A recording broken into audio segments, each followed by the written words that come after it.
Welcome to the debate. Today we're diving into Bill Vincent's really thought-provoking book, Prophetic Declarations.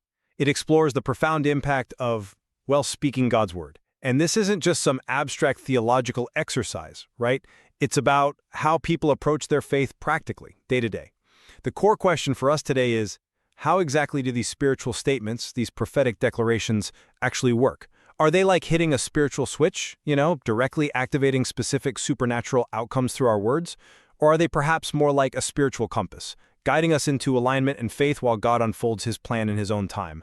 I'll be arguing that Vincent's book presents these declarations as a direct active mechanism for believers to trigger supernatural change and breakthrough.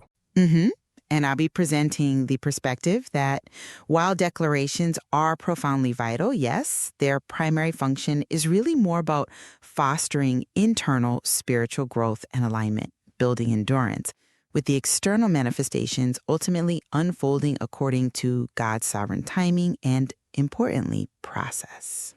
Okay, so to start, I really see Vincent's prophetic declarations as a clear articulation that these prophetic words are far from passive. They're meant to be active declarations of God's will, right? Designed to bring tangible encouragement, direction, and genuine transformation.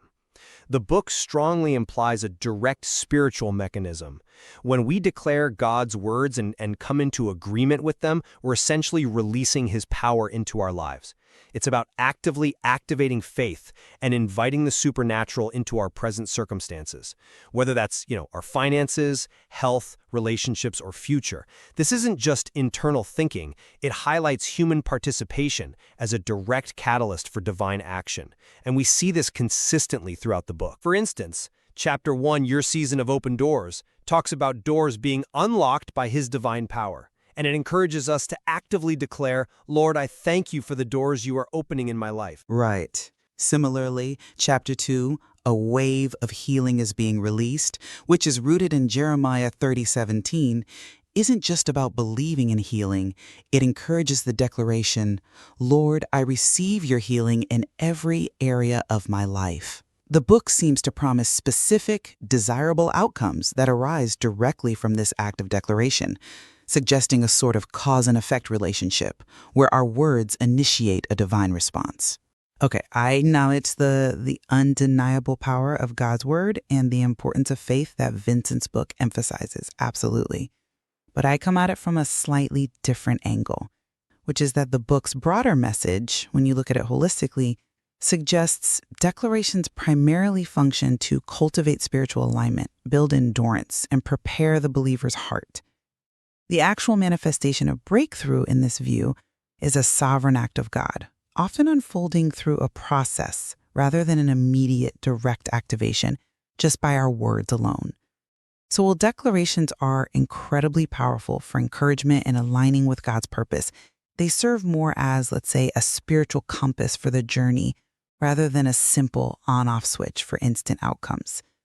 The introduction itself frames prophecy as something meant to build up, stir faith, and draw us closer to him, to awaken spiritual hunger, bring confirmation, and break off doubt and fear. You notice the emphasis there is on internal spiritual states and growth. Consider Chapter 3, God is making a way in the wilderness. It describes these wilderness seasons as feeling dry, lonely, and confusing, right? And it says God makes a way where there is no way through them, rather than instantly ending the wilderness season itself just because you declared it. This points to a journey of endurance and divine guidance through a season. Or think about Chapter 17, Your Pain is Producing Power, which says, every struggle is producing something powerful inside you.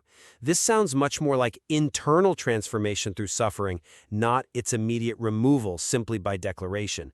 So these examples, I think, suggest that declarations primarily provide strength to endure and align with God's broader, often unfolding plan, rather than acting as a direct human-initiated trigger for specific external events. I hear your emphasis on internal growth and process, and yes, those elements are certainly present in the book. But I would contend that the mechanism of activation and release of power, as explicitly described, points to something, more direct than just spiritual alignment. Vincent uses remarkably strong, active language in the introduction when he says, "When we come into agreement with God's prophetic words, we release His power into our lives. And when we declare His truth over our finances, health, relationships, and future, we activate faith and invite the supernatural into our situations." Now, this doesn't sound like merely preparing for what God might do later. It feels like a clear call to proactive engagement. Our declaration, our spoken word, is presented as a conduit for divine intervention, actively transforming present reality. The book even reinforces this by instructing us to speak them out loud, meditate on them, and trust that God is moving on your behalf. It seems to imply a direct operational trigger where our active participation with these words literally releases God's power. It's not just about receiving, but actively speaking to engage the divine. Okay, I hear your emphasis on those active verbs, release, activate, and they're certainly prominent. No question. But I find myself asking, does release or activate automatically mean direct, immediate human control over an outcome? I'm just not convinced that's the primary interpretation Vincent intends when we look at the whole picture. While yes, our words have power is affirmed, interpreting release his power or activate faith as a human-initiated control mechanism for supernatural outcomes, well, that requires careful discernment, I think. The book itself offers a more nuanced view in places. In chapter 3, for example, it describes God making a way for you. Even when I don't see it, I know you are working on my behalf. Now that implies God's hidden, ongoing work, which can operate independently of our immediate declaration or what we might perceive as direct activation. And what about chapter 10? God is positioning you for a suddenly. Right. It highlights God's sovereign timing and initiative in bringing about rapid change. It's God who is doing the positioning, it says, not necessarily our declaration directly commanding the suddenly. So perhaps the activation is more about activating the believer's own faith and receptivity to God's preordained timing rather than us directly commanding God's power as if our words are the absolute switch. It's more about readiness for God's move, perhaps, not initiating the move itself. I see why you emphasize that aspect of divine timing. But let me offer a different perspective on the very nature of breakthrough and supernatural change, as presented in the book. Vincent doesn't shy away from promising direct, tangible breakthroughs through these prophetic words. I mean, think about chapter 1, Your Season of Open Doors, which states, "What was once locked is now being unlocked by His divine power." This isn't framed as enduring a season of closed doors until God eventually opens one. It reads like the doors are being opened by this divine power released through declaration. Or take chapter 2, a wave of healing is being released. It speaks of physical, emotional, or spiritual healing, declaring definitively, "Sickness and affliction have no place in me." These are quite direct, confrontational declarations against undesirable outcomes. Chapter 21, Divine Recompense is Coming, promises double for your trouble and the restoration of your joy, your peace, your time. These feel like specific, concrete outcomes, presented as direct results of engaging with and declaring these prophetic words, and implies a direct and often immediate impact on external circumstances, not merely a gradual internal strengthening or preparation for some future distant breakthrough. That's a compelling argument for immediate, direct manifestation, and the book certainly has passages that speak powerfully to that.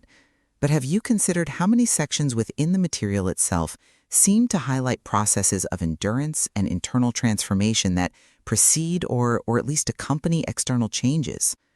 While God undeniably brings breakthrough, the book doesn't exclusively present an instant direct manifestation model, does it? For instance, chapter 3 notes, wilderness seasons can feel dry, lonely, and confusing, and clarifies, the enemy wants you to believe that the wilderness is your final destination, but it's only a passage to your promise.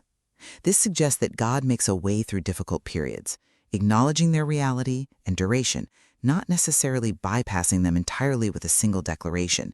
It feels like a journey. A passage to the promise, though, not the promise itself. Right, but a passage nonetheless, implying time and process. Similarly, chapter 17, Your Pain is Producing Power, asserts that suffering isn't wasted, but is producing something powerful inside you. This emphasizes internal spiritual growth and character development as a key outcome, not just the instant removal of pain. Even chapter 18, No More Wasted Seasons, speaks of God restoring years. Now, restoring undeniably implies a timeline and a process of recovery and divine intervention over time, not merely an immediate reversal of past losses through declaration alone. It seems to be about working through circumstances with faith, not just making them vanish instantly. Okay. But I'm not convinced that the emphasis on process negates the direct operational power of declarations. To me, the book strongly emphasizes human participation and obedience as crucial to unlocking these promises, which suggests a more active and perhaps immediate role in determining the timing and nature of outcomes. It explicitly states in the introduction, prophetic words are not passive. They require our participation. When we hear a word from God, we must declare it, stand on it, and move forward in faith. I mean, that sounds like active human agency at its core, doesn't it? It suggests a direct link. Furthermore, chapter 24, The Key to Your Next Level is Obedience, explicitly links blessings and elevation to human obedience, stating elevation in the kingdom isn't about striving, it's about obedience. This whole framework suggests that desired outcomes are contingent upon the believer's active response and declarations, thereby placing a significant emphasis on human agency in the manifestation of divine will, rather than it being solely about God's sovereign predetermined timing.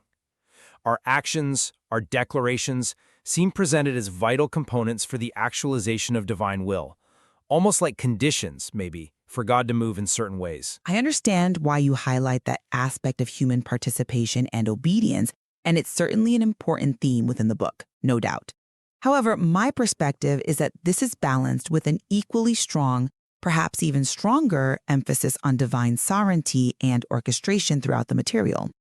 Take chapter 5, Your Name is Being Mentioned in the Rig.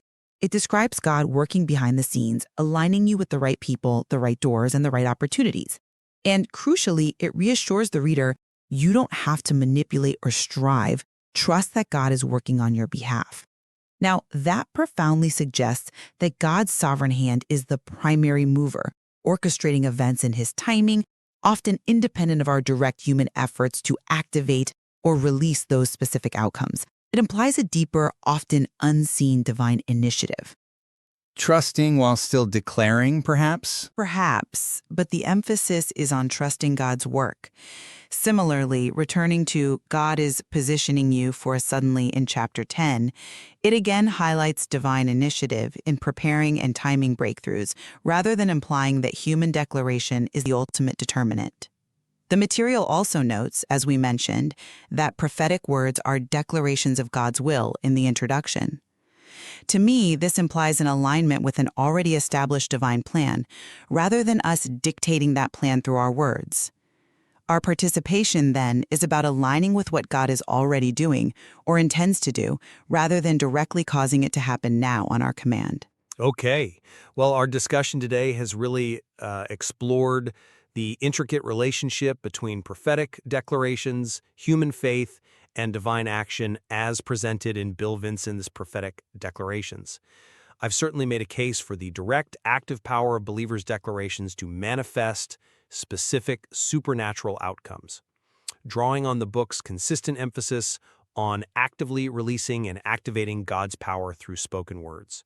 The material for my reading consistently provides a framework where proactive declaration serves as a direct catalyst for divine intervention, influencing present realities and unlocking specific promises. Then, while affirming the profound importance and power of prophetic words, I've illuminated the perspective that their primary role may be more centered on cultivating spiritual alignment, building endurance through trials, and preparing the heart for God's sovereign and, yes, often process-oriented work.